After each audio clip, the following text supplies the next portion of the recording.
Nag-iigo na nga ako. Makain na ako.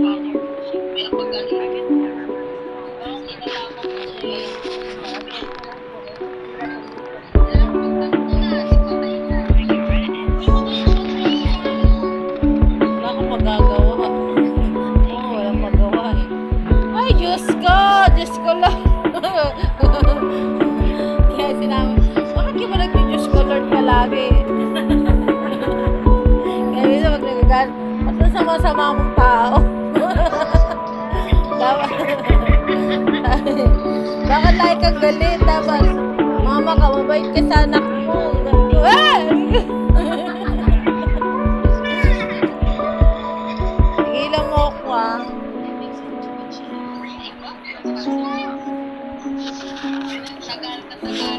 Ba't ang sama-sama mong tao? Sabi niya.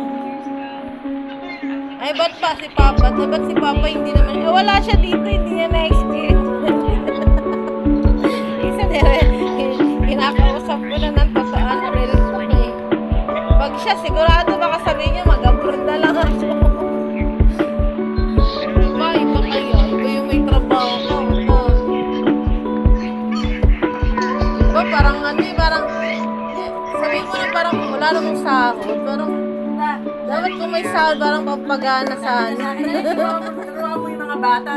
Sabi ko alam mo naman daw. Walang pampagana eh, no? Ganun sana, iba yun. Dapat sa batasin, iba yun sa... Pag nilisimula ako ng bahay, at saka paglabahin ko lang ako turuin ng Hindi bata. parang kasi nakakainis. Yun lang parang inisip mo anak mo. Pero kung anin mo, walang sahod. Pero kung may sahod sana. Eh, sa batas, obligado. Ito, 10% sa sahod ng nanay. Para walang sambatan. Para ganahan ka naman eh. Thank you very much.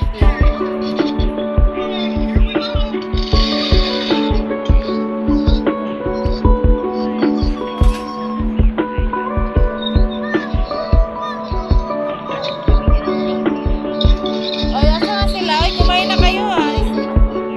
Tapusin ko lang kung isang na-record.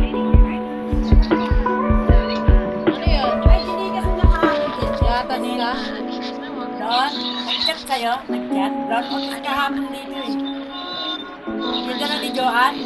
Pinadala ni Joanne?